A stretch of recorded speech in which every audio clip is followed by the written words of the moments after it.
정치계와 주류 언론의 많은 이들이 또다시 스스로 신뢰를 잃고 있습니다.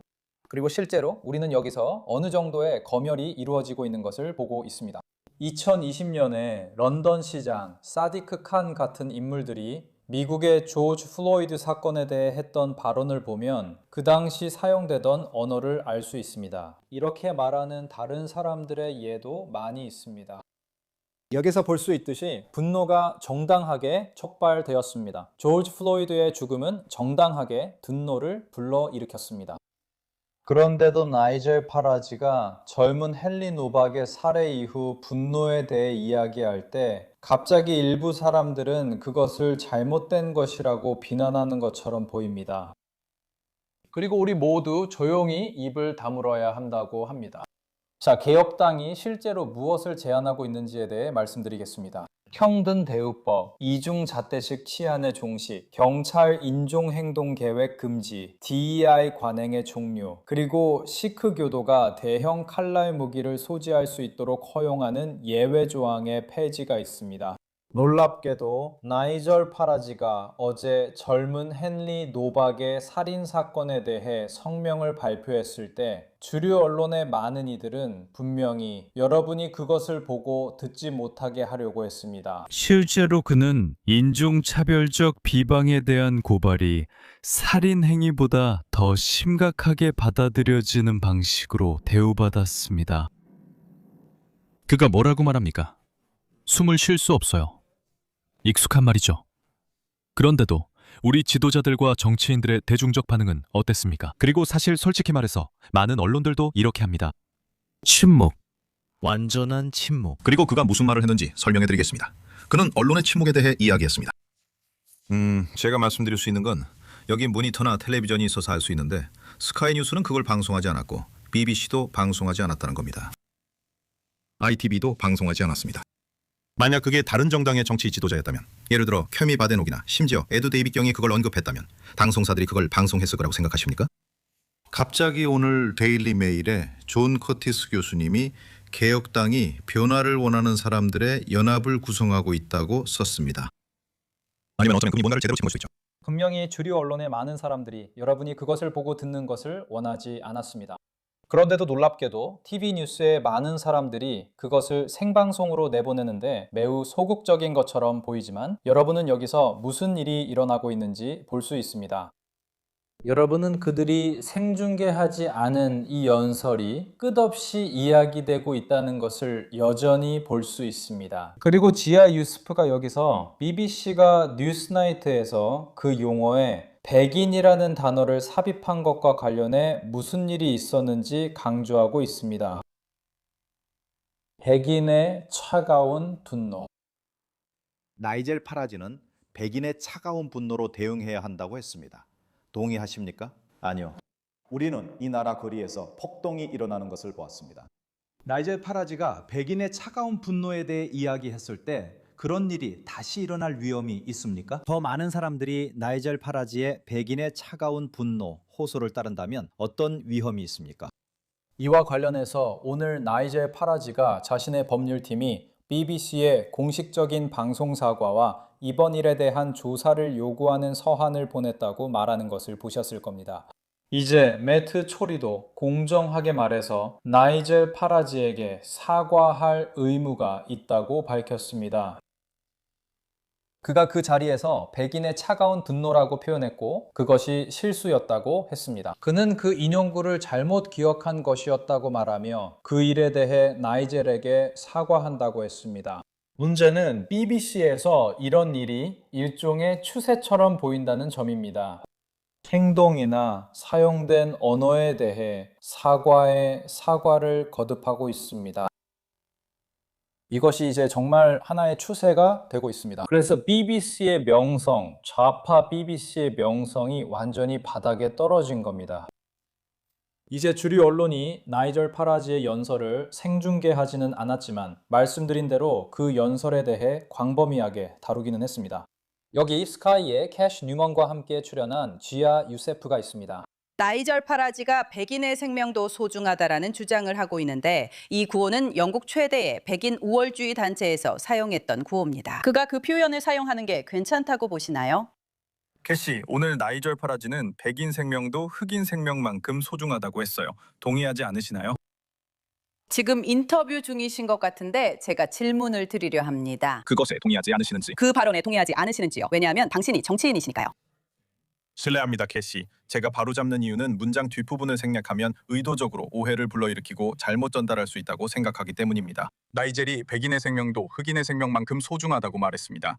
제 질문은 그 발언에 동의하지 않으십니까? 그리고 제 질문은 나이젤 파라지의 반백인 편견 주장에 관한 것입니다. 수십 년 동안 경찰이 흑인과 소수민족에게 인종차별을 해왔다는 압도적인 증거가 있잖아요. 스카먼 보고서, 맥퍼슨 보고서, KC 리뷰까지 거슬러 올라가야 해요. 수십 년 동안 경찰이 흑인과 소수민족에게 인종차별을 해왔습니다. 그게 사실이라는 걸 인정하시나요? 백인의 생명도 흑인의 생명만큼 소중하다는 말에 동의한다고 말씀하지 못하신 게 좀 충격적이네요. 왜 그 말에 동의한다고 확인해 주실 수 없는지 이해가 안 됩니다. 지아, 당신은 그 정당의 고위 구성원이자 정치인이에요. 제 일은 당신에게 책임을 묻는 것입니다. 그래서 이런 질문을 드리는 거예요. 그리고 저는 경찰에 의한 흑인과 소수민족에 대한 인종차별에 관한 그 질문에 답해 주셨으면 좋겠어요. 많은 사람들이 화가 나 있어요. 왜냐하면 매일같이 불심 검문, 데이터 같은 걸 보기 때문이죠. 그들은 그런 걸 보고 또 경찰 구금 중에 흑인들이 사망하는 것도 봐요. 그리고 그들은 묻고 있어요. 그런 일에 대해 당신의 분노는 어디 있나요? 라고요. 왜 당신이 백인의 생명도 흑인의 생명만큼 소중하다는 말에 동의한다고 분명히 말하지 않는지 이해가 안 돼요. 분명히 경찰이나 그 누구에 의해서든 견할 수 없는 특성으로 인해 누군가가 차별받는 것은 용납될 수 없는 일입니다. 하지만 있잖아요, 캐시. 당신은 이 인터뷰를 진행하면서 그 바디캠 영상을 보고 분노하는 것이 전혀 부적절하다는 전제하에 질문을 하고 있어요. 그 바디캠 영상을 보고 정치적인 결과가 있어야 한다고 결론 짓는 것은 전혀 부적절합니다. 2021년에 캐시, 당신은 인디펜던트 같은 신문에 조지 플로이드에 대해 사설과 기사를 계속 썼잖아요. 사실 당신이 직접 쓴 말을 인용해 볼게요. 당신은 당신이 말했다시피 당신이 그랬다고 했죠. 당신은 BLM 해시태그가 그리고 이건 당신의 직접적인 인용입니다. 캐시, 조지 플로이드의 죽음에 대한 분노를 전 세계로 퍼뜨렸다는 것에 기쁨을 표했죠. 지아, 제가 말한 핵심은 우리가 주장하는 것엔 전혀 다른 반응이 필요하다는 점입니다. 완전히 다른 반응이 필요합니다. 캐시, 당신만이 아닙니다. 지금 당신과 이야기하고 있으니까 그렇게 말씀드리는 거지만 이 문제는 이 나라의 대부분 언론과 기관 전반에 만연해 있다고 생각합니다. 저는 그게 정말 놀라운 대화였다고 생각했습니다. 그리고 아시다시피 우리는 키어 스타머라는 총리가 있는데 그는 여전히 이 나라에 이중 체계가 있다는 사실을 부정하고 있습니다. 방금 보신 것처럼 말이죠. 경찰은 인종 편향 정책을 중단하라는 요구에 직면해 있고 현직 경찰관들이 텔레그래프와의 인터뷰에서 하급 경찰관들이 인종차별로 비난받을까 두려워하고 있다고 말했습니다. 사건이 발생하면 그들은 가장 안전한 선택을 하게 됩니다. 오늘 우리는 나이젤 파라지가 의회에서 키어 스타머에게 이 문제에 대해 질문하는 모습을 봤습니다. 헨리 노박의 끔찍한 죽음 이후 저는 총리께서 이 문제를 고려해 주시길 촉구합니다. 이제 이 나라에서 수백만 명의 사람들이 우리가 이중 기준의 치안 체계 아래 살고 있다는 것이 분명해졌습니다. 경찰 상부에서 경찰관들에게 내리는 지시는 명확하며 잉크로 문서화되어 있습니다. 문서로 명확하게 기록되어 있습니다. 문서에는 그의 죽음에 대한 분노와 상황에 대한 분노와는 별개로 서로 다른 민족 집단을 구별해서 대해야 한다고 적혀 있습니다.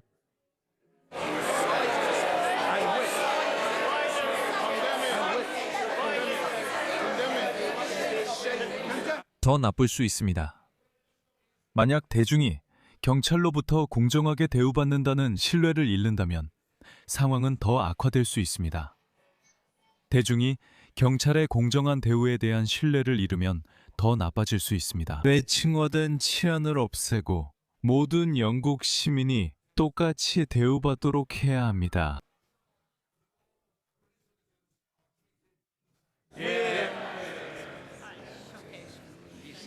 의장님, 저는 이 나라에 이중차 때 치안이 있다고 믿지 않습니다. 그리고 네, 분명히 저는 정부가 기본적으로 현실을 부정하고 있다고 생각합니다.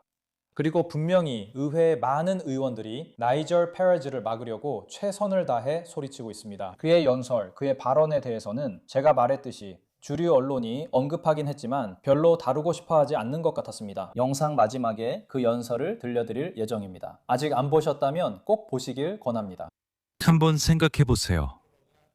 18살의 청년 학생이 친구들과 저녁을 보내고 집에 가는 길에 지속적인 공격의 희생자가 된 겁니다. 여러 차례 칼에 찔리고 거리에서 쫓기고 심각하게 5번이나 칼에 찔렸습니다. 그리고 무슨 일이 벌어졌을까요? 가해자의 형이 경찰에 전화를 걸어서 우리가 방금 백인 남자에게 인종차별적인 공격과 학대를 당했다고 말합니다. 사이렌이 울려 퍼집니다. 그들이 도착합니다. 어린 헨리는 마침내 도움이 왔다고 생각했을지 모르지만 전혀 그렇지 않았습니다. 경찰은 처음부터 끝까지 행동했고 그가 죽는 순간까지 수갑을 찬 채로 칼에 찔려 인도에 누워 있을 때 그가 이 세상에서 마지막으로 들은 것은 경찰이 미란다 원칙을 고지하는 소리였습니다. 실제로 그는 인종차별적 비방에 대한 고발이 살인 행위보다 더 심각하게 받아들여지는 방식으로 대우받았습니다. 그가 뭐라고 하죠? 숨을 못 쉬겠대요. 익숙한 말 아닌가요? 몇 년 전 미국 중서부에서 끔찍한 상황 속에 사망한 상습 범죄자 조지 플로이드를 기억하세요. 그 사건에 대한 반응과 경찰의 행동을 기억하세요. 며칠 만에 키어 스타머가 무릎을 꿇었습니다. 블랙 라이브스 매터 운동이 전국적으로 확산되었습니다. 처칠의 동상이 훼손되었고 전쟁 기념비도 파손되었습니다. 그런데도 우리 지도자들과 정치인들의 대중 반응은 어땠습니까? 솔직히 말해서 많은 언론도 마찬가지였습니다. 침묵이었습니다. 완전한 침묵이었습니다. 만약 증거가 필요하다면 이 나라에서 백인의 권리와 특권이 소수민족보다 덜 중요하게 여겨지는 이중 문화 속에 우리가 살고 있다는 증거입니다.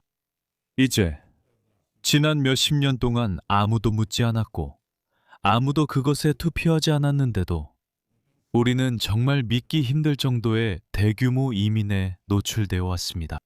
지난 20년 동안 최소 1,000만 명의 새로운 사람들이 영국에 왔습니다. 그리고 분명히 말하자면 그들 중 많은 사람들은 열심히 일하고 잘 통합되어 이곳에서 삶을 꾸려온 훌륭한 사람들입니다. 하지만 너무 많은 사람들이 통합을 거부했고 평행한 삶을 살고 있으며 그 결과 우리 도시들 중 많은 곳이 예전과는 거의 문화적으로 알아볼 수 없을 정도가 되었습니다. 하지만 이에 대한 어떤 비판도 막기 위해 우리는 증오발언법을 도입했습니다. 우리는 DEI, 다양성, 형평성, 포용성 정책도 도입했습니다. 우리는 소수민족을 위해 백인들보다 우대하는 이른바 적극적 우대 조치도 도입했습니다. 이 백인들의 가족은 많은 경우 소세기 동안 영국에 살아왔습니다. 이것이 우리가 빠진 혼란입니다. 그래서 어떤 면에서는 그날 밤 사우샘프턴에서 일어난 일이 그 경찰관들의 끔찍한 행동에도 불구하고 어쩌면 이중구조의 영국에서는 놀라운 일이 아닐 수도 있습니다. 앨리슨 피어슨, 데일리 텔레그래프의 기자는 어제 경력이 많고 오랫동안 근무한 햄프셔 경찰관으로부터 이메일을 받았습니다. 그 이메일에서 그는 경찰이 범죄나 장제적 범죄에 연루된 사람들의 인종에 따라 상황에 다르게 대응해야 한다는 지시를 받고 있다고 아주 분명하게 밝혔습니다. 그는 DEI, 다양성, 형평성, 포용성 정책이 경찰 내에 깊게 뿌리내려고 이제 이런 이유로 승진한다고 설명합니다. 능력이나 실적이 아니라 그들의 인종이나 종교적 배경에 따라 승진하게 된다는 것입니다. 이로 인해 경찰 기준이 낮아졌습니다. 하지만 한번 생각해 보세요. 두 경찰관을 아무리 비난해도 이것을 한번 생각해 보세요. 이제 경찰관이 거리에서 임무를 수행할 때 가장 두려워하는 것은 인종적으로 편향된 행동을 했다는 이유로 신고당하는 것에 대한 두려움입니다. 그 두려움은 이제 땅에 쓰러져 죽어가는 사람을 상대하는 것보다 더 커졌습니다. 헨리의 가족은 이에 대해 정말로 놀라울 정도로 품위 있게 대응했습니다. 하지만 저는 우리 나머지는 이에 대해 순수하고 차가운 분노로 대응해야 한다고 생각합니다. 이건 잘못된 일입니다. 모든 가치와 자유로운 나라에서 모두가 법 앞에 평등하게 평가받는 삶의 기준들이 짓밟히고 내던져졌습니다. 그리고 아주 신속하게 이루어져야 할 몇 가지가 있습니다. 첫 번째는 경찰 민원 조사 기관인 IOPC가 이 사건의 진상을 철저히 밝혀내고 아주 신속하게 보고서를 내놓아야 한다는 것입니다. 둘째로 판결 과정에서도 실제로 선고된 형량이 지속적이고 공격적이며 살인적인 폭행에 대한 권장 최소 형량보다 낮았습니다. 그리고 오늘 저는 법무장관에게 편지를 써서 그에게 형량을 재검토해달라고 요청할 것입니다. 하지만 우리 사회가 분열되지 않으려면 반드시 바뀌어야 하고 가장 중요한 변화가 필요한 점이 있습니다.